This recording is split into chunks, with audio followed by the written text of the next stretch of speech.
Gökyüzünün her gece değişen yüzü, binlerce yıl önce Mezopotamya topraklarında yaşayan Sümer insanı için yalnızca bir doğal döngü değil, ilahi bir yazı tahtasıydı. Onlar yıldızlara yalnızca bakmaz, onlarla konuşur, ayın evrelerinden yaşamın yönünü tayin ederlerdi. Özellikle ay, gökyüzünde düzenli hareket eden bu parlak cisim, Sümerliler için zamanı anlamlandıran en ilahi varlıklardan biriydi. Sümer tabletlerinde yer alan birçok ifade eksiktir, kırılmıştır ya da zamanla yok olmuştur. Elde kalan satırlar binlerce yıl öncesinden bugüne taşınan parçalı bir bilgeliktir.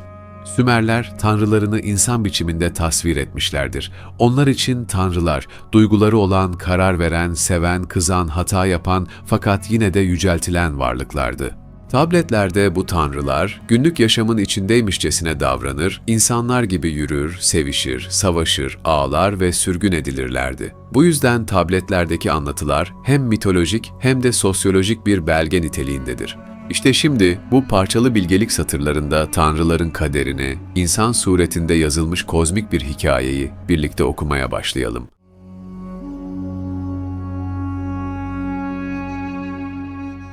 Nippur henüz bir şehirdi fakat oturma yeri olarak seçilmemişti. Bugün Irak sınırları içinde yer alan bu kadim şehir, ilerleyen dönemlerde Enlil'in kutsal mabedine ev sahipliği yapacak, göksel düzenin yeryüzündeki simgesi haline gelecektir. Onun temiz nehri İtsalla idi, onun iskelesi henüz Kargeştina idi, Pula onun tatlı su kuyusu idi, Numbirdu onun ışıldayan kanalı idi. Nippur'un henüz oturulmayan ama doğal yapısı tanımlanmış bir yer olduğunu gösterir. İtsalla adlı nehir, şehrin can damarıdır. Kargeştina gibi yer adları, liman ya da suyla bağlantılı körfez noktalarını belirtirken, Pula ise temiz içme suyunun kaynağı olarak tanrısal plan içinde yer alır. Nonbirdu kanalı ise yalnızca fiziksel bir su yolunu değil, aynı zamanda ışığın ve berraklığın sembolü olarak betimlenmiştir. Tüm bu unsurlar, Nippur'un bir potansiyel merkez olarak daha doğadan gelen bir kutsallıkla işaretlendiğini gösterir. Enlil, onun genç bir adamıydı, Ninlil onun genç kızıydı, Numbarsegunu onun baş kadınıydı. Bu ifade, tanrılarının insanımsı özelliklerle betimlendiği Sümerya mitolojisinin tipik bir yansımasıdır. Enlil'in genç bir adam olarak tanımlanması, onun enerji dolu, kudretli ama henüz kararları tam oturmamış bir figür olduğuna işaret eder. Ninlil ise genç kız olarak sunulur. Saflığı, merakı ve tanrısal cazibesiyle hikayenin merkezine oturur. Numbarsegunu ise burada hem annelik hem de bilgelik figürü olarak göze çarpar. Bu tanımlamalar bize Sümerya'da tanrıların insanlar gibi konuşlandığını, hissedip kararlar aldığını ve ahlaki çatışmalara maruz kaldığını gösterir. O günlerde anne doğurduğu kızına önerdi. Numbarsegunu Ninlil'e önerdi. Bu satır, Sümer mitolojisinde hem bir annenin öğüdünü hem de toplumsal bir ritüelin başlangıcını simgeler. Numbarsegunu, Nippur'da kutsal bir kadındır, Ninlil'in annesidir ve aynı zamanda toplumun bilgeliğini taşıyan bir figür olarak yer alır. Berrak suda kız yıkan berrak suda Ninlil, yürü Numbirdu kanalının sahiline. Bu öneri sadece fiziksel bir temizlik değil, Sümer mitolojisinde bir arınma ritüelidir. Berrak su, Sümerler için ilahi temizliğin, saflığın ve yeni bir sürecin simgesidir. Parlak gözlü bey, parlak gözlü, büyük dağ, parlak gözlü baba Enlil, görecektir seni. Çoban, kaderleri veren görecek seni. Büyük dağ, baba Enlil görecek seni.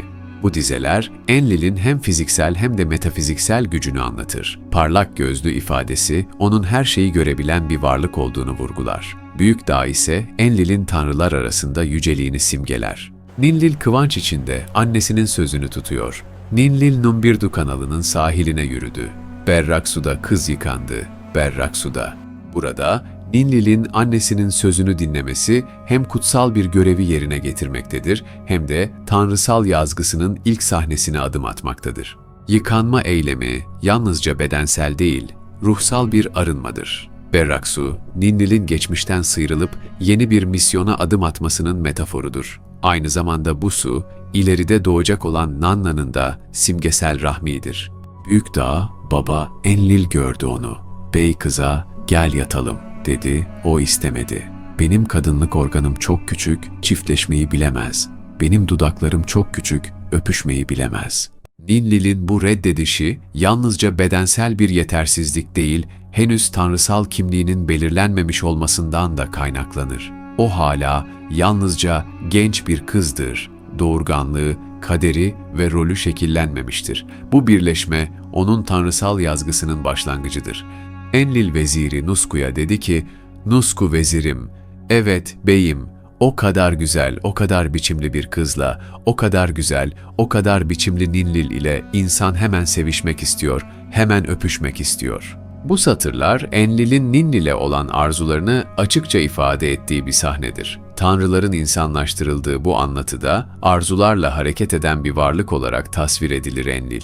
Veziri Nusku'ya bu isteğini açması, aynı zamanda onun planına bir tanığı da dahil etmesi anlamına gelir. Bu, Sümer mitolojisinde tanrılar arası hiyerarşiyi ve ortaklaşa yapılan planları da gösterir. Vezir beyine bir tekne getirdi. Tekneye Ninlil binmiş olmalı ki orada sevişmeye başlıyorlar. Kıza sarılınca ellerini tuttu. Kızla sevişmek için, kızı dudaklarından öpmek için kız yatıyordu yanında küçük nemli yeriyle. Bu tutum, metinlerin kutsal bir planın sahnelerini belgelemekle yetindiğini gösterir. Enlil'in eylemi, bireysel bir arzu değil, tanrılar arasında belirlenmiş kozmik bir düzenin parçası olarak sunulur. Ay tanrısı Nanna'nın doğumuna giden bu birleşme, bireysel bir irade değil, ilahi yazgının tecellisidir. Sümer anlatısında bu tür sahneler etik değil kader odaklıdır. Kutsal döngünün başlatıcıları olarak yer alır. O, Enlil içindeki dürtüye göre sevişti, içindeki dürtüye göre o dudaklardan öptü. İlk sevişme, ilk öpücükten sonra o tohumunu onun döl yatağına, Sue'nin, Ay tanrısı Nanna'nın tohumunu koydu. Bu satırlar, Ay tanrısı Nanna'nın doğumuna giden süreci başlatır. Enlil ile Ninlil arasındaki birleşme, Sümer kozmolojisinde kutsal döngünün bir evresi olarak sunulur. Sümer anlatımı, bu olayı bireysel duygularla değil, tanrısal kaderin işleyişi içinde anlamlandırır. Enlil-Kiur'dan geçerken 50 büyük tanrılar ve 7 tanrı karar vermek için Enlil'i Kiur'da yakaladılar. Seks suçlusu Enlil, çık şehirden. Sümer metinlerinde Enlil'in eylemlerinden sonra yaşanan bu sahne, tanrılar arası düzenin kırıldığı bir noktadır. Enlil, baş tanrı olmasına rağmen yaptıklarından dolayı diğer tanrılar tarafından yargılanır ve yeraltı şehrine sürülür. Burada kullanılan ifade seks suçlusu, Sümerce, şagik ya da benzeri, modern anlamda bir ahlaki yargı içeriyor gibi görünse de, tabletler bu durumu yalnızca bir düzenin bozulması olarak aktarır. Enlil verilen karar gereğince şehirden çıktı. Enlil gidiyordu, Ninlil de onu izliyordu. Nunammir, Enlil gidiyordu, kız izliyordu onu. Ayrıca bu yargı Kiur'da, yani tanrıların toplantı mekanında gerçekleşir. Kiur, Sümer mitolojisinde hem bir yapı hem de göksel yasaların dünyadaki yansımasıdır. Enlil'in burada yakalanması, bunun bireysel bir suç değil, Tanrılar Meclisi'nin kozmik düzeni yeniden kurma girişimi olduğunu ortaya koyar. Ninlil'in rızası dışında yaşanan birleşmeden sonra bile Enlil'in ardından gitmesi, günümüz etik bakış açısıyla çelişkili görünebilir. Sümer mitolojisi, Ninlil'in de bu kader planında bir rolü olduğunu, ilahi düzenin bu birlikteliği zorunlu kıldığını ima eder. Enlil şehir kapıcısına dedi ki, "Şehir kapıcısı, sürgünün adamı, kilidin adamı, kutsal sürgünün adamı, hanımım Ninlil gelmek üzere, beni soracak sana, ona nerede olduğumu söyleme." Bu sahnede Sümer toplumu için önemli olan bir başka detay açığa çıkar. Tanrılar, tıpkı insanlar gibi plan yapar, saklanır, ricada bulunur. Sürgünün fiziksel bir uzaklaştırma olduğu kadar, tanrısal düzenin dışına itilme anlamına da geldiği burada anlaşılır. Ninlil, şehir kapıcısına, şehir kapıcısı, sürgünün adamı, kilidin adamı, kutsal sürgünün adamı. "Beyim Enlil nereye gitti?" Şehir kapıcısı ona yanıt verdi. "Benim efendim benimle çene çalmaya tenezzül etmez. Enlil asla tenezzül etmez benimle çene çalmaya." Ninlil'in sorusu, Sümer mitolojisinde bir tanrıçanın ilahi görev bilinciyle hareket ettiğini simgeler. Şehir kapıcısının cevabı ise, tanrılar arasında hiyerarşiyi ve davranış mesafesini yansıtır. Bu aşamadan sonra Ninlil'in Enlil'le her karşılaşması, farklı kılıklarla ve mitolojik anlamlarla yüklü olacaktır. Aklımla karar vererek planımı yaptım ve ondan boş döl yatağımı doldurdum. Bütün ülkelerin kralı Enlil benimle sevişti. Enlil senin efendin olduğu gibi ben de senin hanımınım. Ninlil'in kendini senin hanımınım diye ifade etmesi, Enlil'le olan birlikteliğini artık ilahi bir evlilik bağına dönüştürdüğünü gösterir. Enlil şehir kapıcısı olarak onun odasında yattı. Onunla sevişti, onu öptü. Sevişirken ilk öpücükte Nergal'in tohumunu onun döl yatağına döktü. Ondan Meslamta'ya çıktı. Bu sahnede doğan tanrı Meslamta'ya, bir başka adıyla Nergal, yeraltı dünyasının güçlü figürlerinden biridir. Nergal'in doğumu, ölüm ve yeraltı alemiyle ilgili dengelerin kurulması anlamına gelir.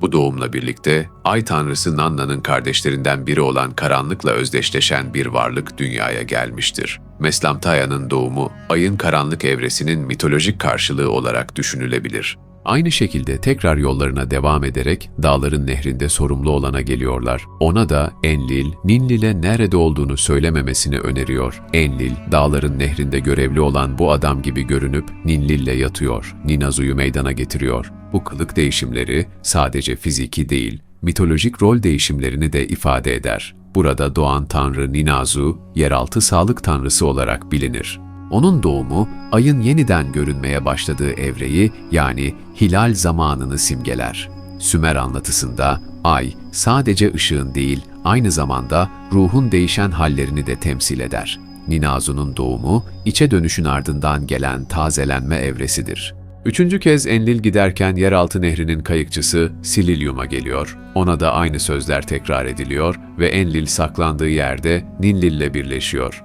Bu beraberlikten de nehir koruyucusu Enbilulu doğuyor. Enbilulu'nun doğumu, su ve tarım tanrısı olarak yeni bir işlevin mitolojik vücut bulmuş halidir.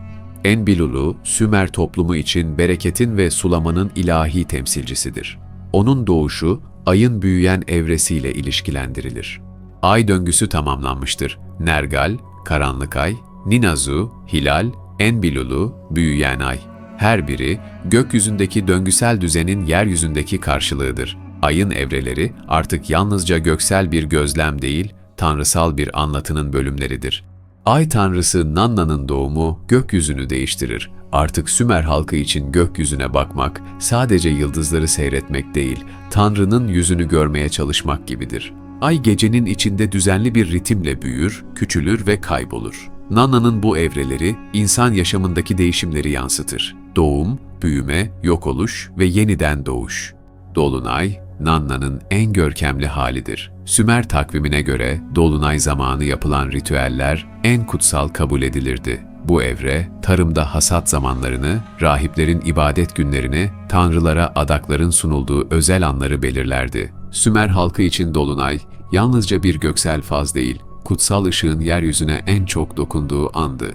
Hilal evresi, gençliği, tazelenmeyi ve başlangıçları simgeler. Nanna, bu evrede yeni döngünün ilk adımını atar. Hilal zamanı yeni niyetler edilir, çocuklar kutsanır, yeni evlilikler yapılırdı.